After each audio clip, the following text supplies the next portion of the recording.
Hello, hello. So I have had quite a week. I didn't have a office hours last week because I was in Denver at the Women of Influence conference. GlobeSt.com has I think this is the fifth or sixth year running now, a women's only real estate conference. I have heard about this conference. I remember seeing it on my LinkedIn feed, in addition to having some close friends who are advisory board members, and they had told me this is a really cool conference. You should check it out. And so this year I decided to go because Denver is literally a 2 hour trip from where I'm at. And it's like, why not? I like maybe a month before or maybe a few weeks before. I don't even know. Like I just decided, okay, I'm going to go. And I have to say, it was one of the best conferences I've been to in a while because it was a women's only space. No shade to the men or to the conferences, the co-ed conferences, but there's something about being in a male dominated industry and always going to conferences and being a few of the people there, because apparently I think 25% of commercial real estate is female leadership. And then in terms of the industry, depending on probably what sector of the business you're in, that number goes up and down. Property management is pretty equitable, but then you get into construction, you get into development, you get into brokerage, and the number starts going to less than 20%, less than 30%. So, and then to see other women entrepreneurs, I think that is something to be said. Now that I myself am a female entrepreneur, I feel like there's a new awareness, understanding of what it means to be a business owner and what it means to manage all the things and still show up in these spaces and speak and share and mentor and all of those, I'd say, areas that we sometimes just don't get an opportunity to do. We get to take the stage, and there's something really powerful about that. I walked away from that conference just feeling like inspired, excited, open to considering partnerships and collaboration with other women. And there'll be more to come on that in terms of a collaboration that I'll be doing with Melina Cordero. But it's just something really special about going somewhere where you feel like you are seen, represented, the food. And I'm going to talk about the food because I'm plant-based, and 9 times out of 10, I go to conferences and if I will eat, I will only be eating a salad or fruit, or I will be expected to like eat a pasta dish with some marinara sauce on it, like not very many options. But I can say it was, from a food perspective, there was choices. They took allergies into consideration. I mean, these are the little things that I feel like nobody probably cares about or thinks about. But to me, when it's done really well or artfully, or at least it's been thought of, I find it to be very refreshing. Kudos to the GlobeSt team, Jenna, and your team, everybody who put that together, because it was really amazing, which made me start to think about women only spaces because, little known fact, I am a product of an all girls Catholic college prep academy. I went to a girls' school from 9th to 12th grade here in Los Angeles. And what I know about an all girls education that I didn't know when I was in it is that it does allow for you to shine. It gives you an opportunity to try things, especially in that critical point of your life.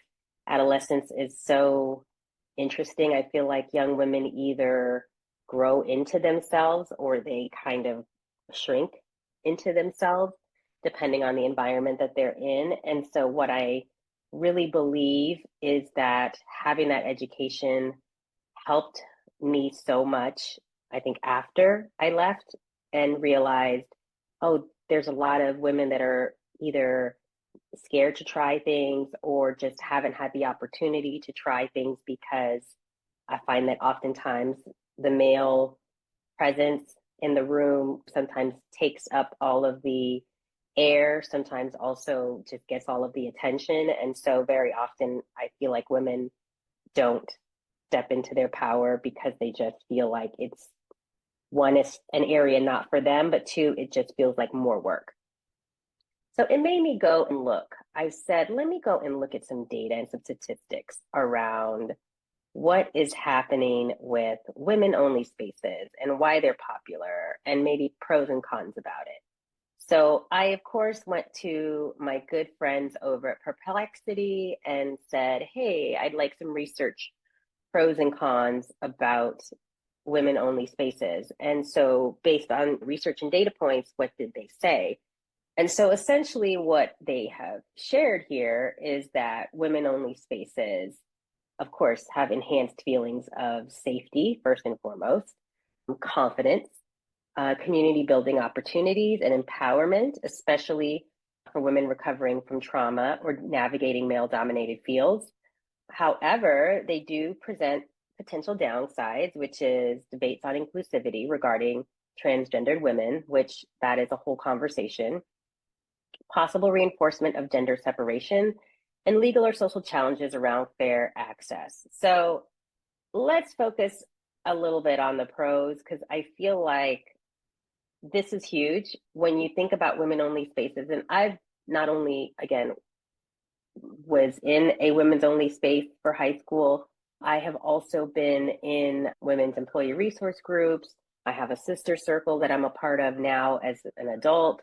I got my young daughter into an organization for girls specifically between the ages of, I think it was like 8 and 16, something like that.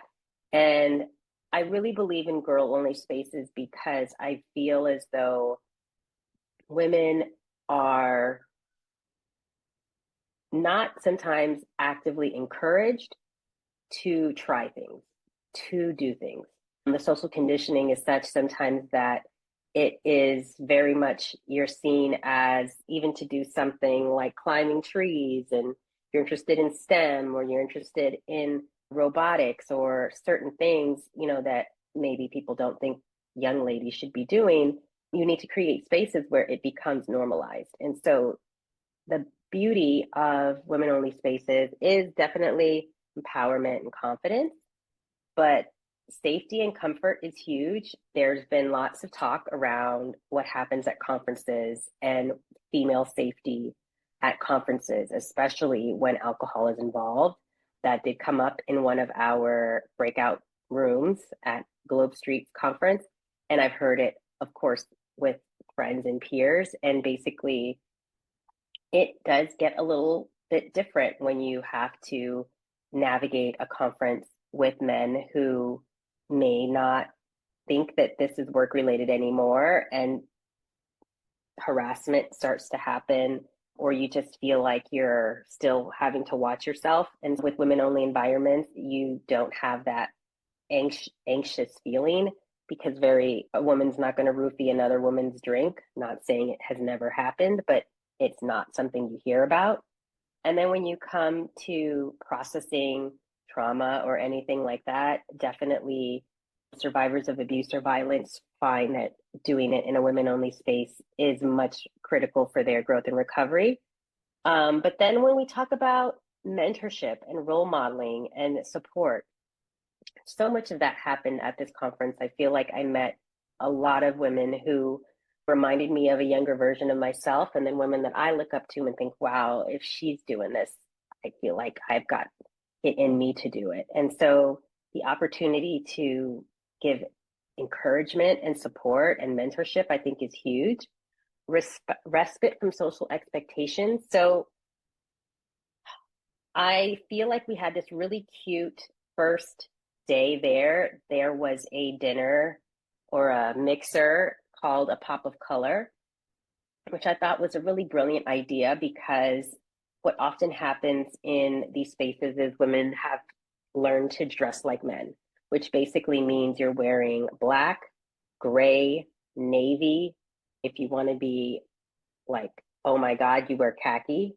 And so women have been taught that in order to blend, in order to be seen as an authority or a subject matter expert, you can't stick out. So it means you have to dress like the guys do.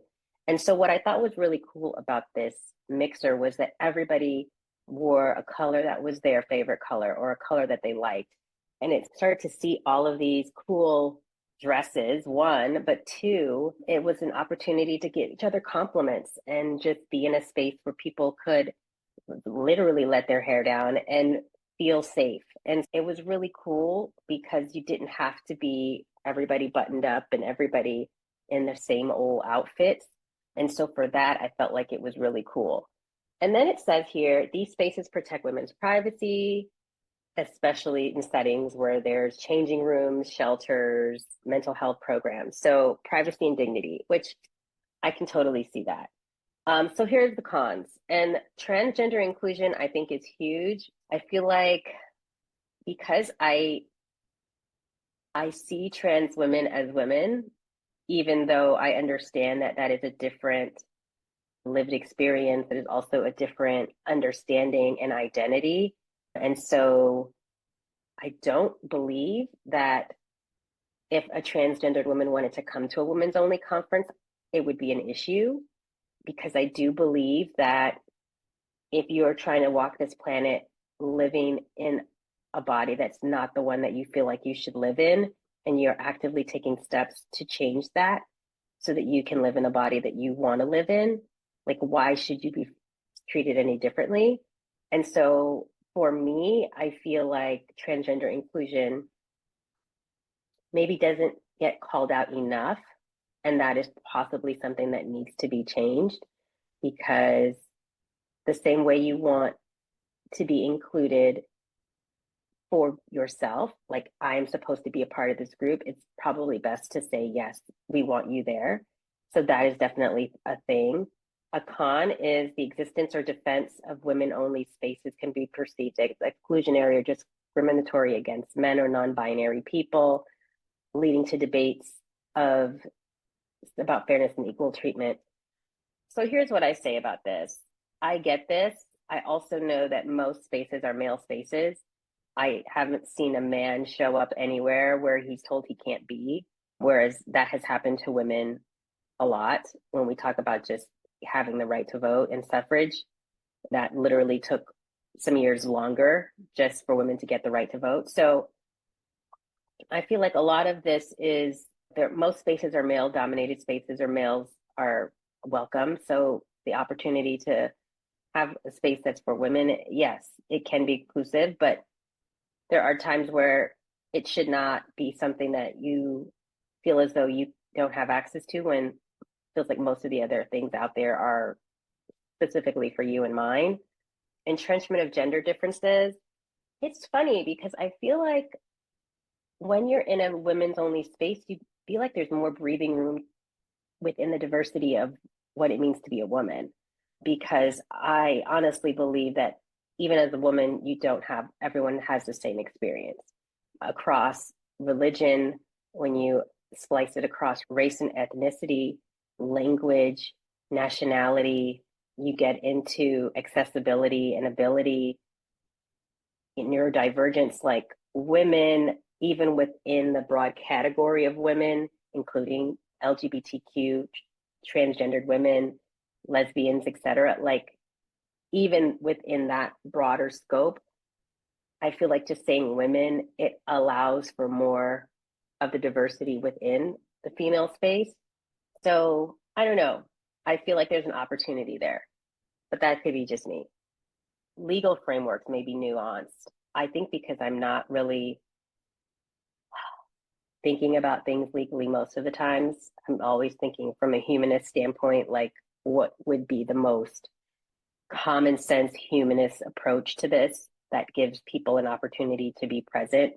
That's 90% of the way I look at things. But yes, I'm gathering there might be legal ramifications for women only spaces if it's not something that makes sense. So I just thought I would bring this up because I know that there are a lot of places where,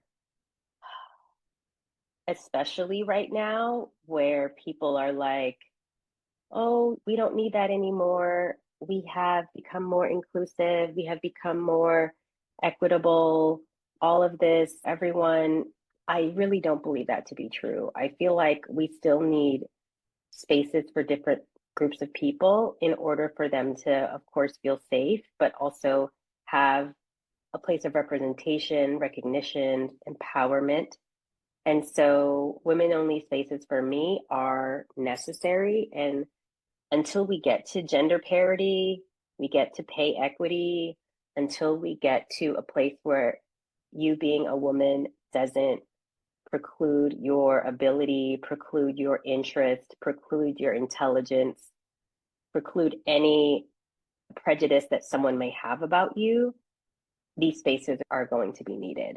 And I don't know that we think about it in that way, but it is a huge part of what makes doing this work so important. For me, what I enjoy about the work that I do, excuse me, is that it allows me to get deeper with that group. When I look at a large group of people, I try to find the commonalities with those folks. Gender happens to be one of them, but oftentimes it's not only gender. The whole point of employee resource groups and why they became, I think, a really great place for people to feel a sense of belonging in large organizations was because you now had some kind of common interest or common identifier or shared lived experience with someone else, and it made the organization feel not so big. It also made you feel like you belong and that you have a place there. And so what I know is when we create spaces intentionally for people, we can get them more connected, we get them to feel more empowered, and we also get an opportunity to see what they can really do because now they feel safe enough to try it and they feel curious enough to think bigger. And so for me, I think when we look at women only spaces, we need to think about what are the opportunities for expansion and the opportunities for growth. So I just want to thank you for being here today. Garland Fuller, my organization is called Fuller Circle Consulting. I have a digital sanctuary for women who are done trying to fit in boxes called the Community Impact Collective. And I am excited about doing these office hours so that I'm able to create a space for us to talk about the things that matter to us. That is all today. Thank you so much.